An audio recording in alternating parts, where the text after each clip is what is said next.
Hello, English 240. I'm just checking in with you again to talk to you about a couple things that I think are important to the readings for this week. Two things, really. The first is this is historical. Two of the main readings that we have for this week deal with the issue of lynching in American history. There's a lynching in Blood Burning Moon, and of course, at the very end of it, and of course, there is the poem by Meeropol, which was famously set to music and sung by Billie Holiday, Strange Fruit. That also deals with lynching. And I think that we need to start thinking about lynching in an historical context in the United States to fully understand it. Most people, when they think about lynching, they just think about someone being hanged. It really has nothing to do with the actual mechanics of it. Someone can be lynched in a number of ways. Hanging is just one of them. But lynching speaks to a certain type of mob violence, specifically in the United States, that's mostly racially motivated by white people towards African Americans in American history. It is just thinking about historically, from the years 1882 to 1968, there were 4,743 lynchings across the United States. The highest numbers during this period were in Mississippi. I think they had 581 lynching, and Georgia with 531. West Virginia had quite fewer numbers of lynching. One thing about our state is that lynching seemed to be equal opportunity. Both white people and African Americans were lynched in almost equivalent numbers in this state, and I think that has more to do with history of labor violence. If you study Appalachian literature that deal with the mining industry over history. But for the most of the United States, almost all 72% of all lynchings were perpetrated against African Americans nationwide. The reason I'm talking about this is that one needs to understand the scope of it. There are a lot of reasons why this happened, but largely it happened in the South as an act of terror. Once African Americans suddenly had their freedom and had, at least for a short period of time, full citizenship, were able to vote and run for office in various states, there became a desire from the white population to reassert their dominance, and this was done through acts of terror, and lynching is an act of terror. It is very important that lynching be done by a mob and that it's public. People actually sold postcards in the South to advertise lynchings and would send them to each other. And if you look at these photographs, and you can find these online if you're interested at all, it looks like a massive picnic. People dress in their Sunday best, go out to the park, and there's someone hanging from a tree. Oftentimes, these bodies were mutilated or burned or set on fire.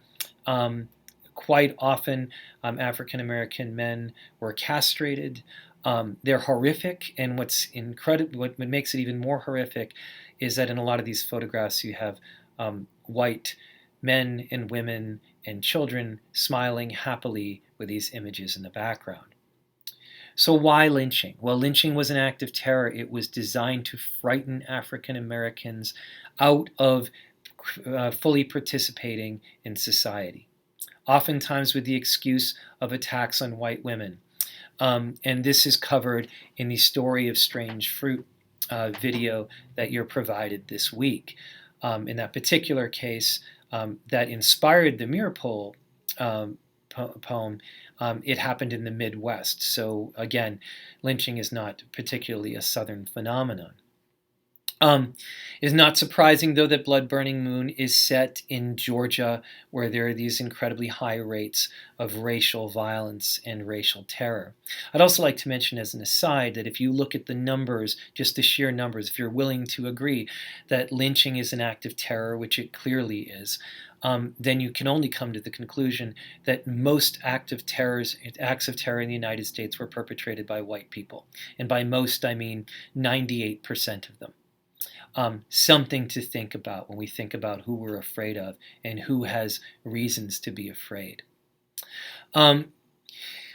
But this is all part of the context for understanding some of the literature that we're facing today, and that is the context in which these racial interactions and social interactions are occurring. It is interesting, and by the way, there's no easy transition to the next issue I want to talk about, which is issues of culture and gender and race that are also being covered in almost all of the readings if you're looking at Sweat by Zora Neale Hurston or Blood Burning Moon, or How It Feels to Be Colored Me. That when we read Zora Neale Hurston making statements about how she does not consciously think of herself as African American, that she thinks of herself as a human being, we have to understand that that's a statement of pride and an assertion of one's humanity within that kind of context that we're talking about. And also, it also shows you that there is a degree of privilege enacted, that her particular upbringing and environment may have protected her a little bit from some of those very intense realities of violence that Toomer is describing in his book Cain, which is the book in which Blood Burning Moon takes place. Also, I wanted to speak a little bit about the issues of gender that are being explored in Alice Walker's In Search of Our Mother's Gardens, and how they come to bear on Blood Burning Moon. So I'm going to read one passage from that text very, very briefly. And this is her talking about the characters, and she's specifically responding to Toomer's novel Cain, novel collection of stories. There's some argument about what you would call it. I think of it as a hybrid work because it also includes poetry. But she has issue, or takes issue, with the treatment of Toomer of some of his women characters. In this case, for our reading, Louisa would be an example of an African American woman character in Jean Toomer's hands. And this is what she says about them. Who were these saints, these crazy, loony, pitiful women? Some of them, without a doubt, were our mothers and grandmothers. In the heat of the post-Reconstruction South, this is how they seemed to Jean Toomer, exquisite butterflies trapped in an evil honey, toiling away their lives in an era, a century that did not acknowledge them except as the mule of the world. They dreamed dreams that no one knew, not even themselves, in any coherent fashion, and saw visions no one could understand. They wandered or sat about the countryside, crooning lullabies to ghosts and drawing the Mother of Christ in charcoal on courthouse walls. They forced their minds to desert their bodies, and their striving spirits sought to rise like frail whirlwinds from the hard red clay. And when those frail whirlwinds fell in scattered particles upon the ground, no one mourned. Instead, men lit candles to celebrate the emptiness that remained, as people do who enter a beautiful but vacant space to resurrect a god.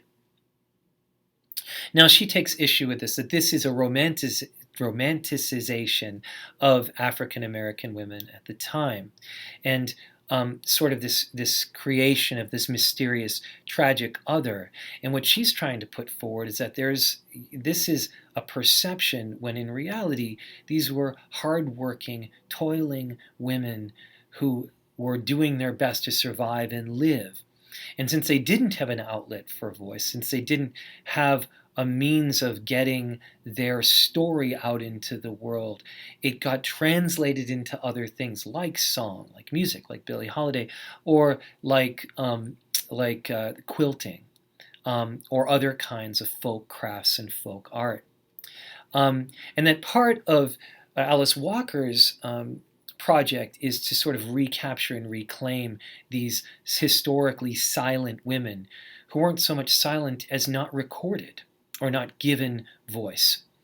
Um, so when we look at a Louisa in the hands of a Jean Toomer, we're seeing a perception of this silent, mysterious, um, spiritual woman um, that actually is incredibly frustrating and to a reader, because a lot of readers get angry at Louisa and hold her accountable for what happens to Tom and Bob at the end of that story. Of course, she is um, not in a position of great power. There's very little that she can do in that circumstance. But there are other women.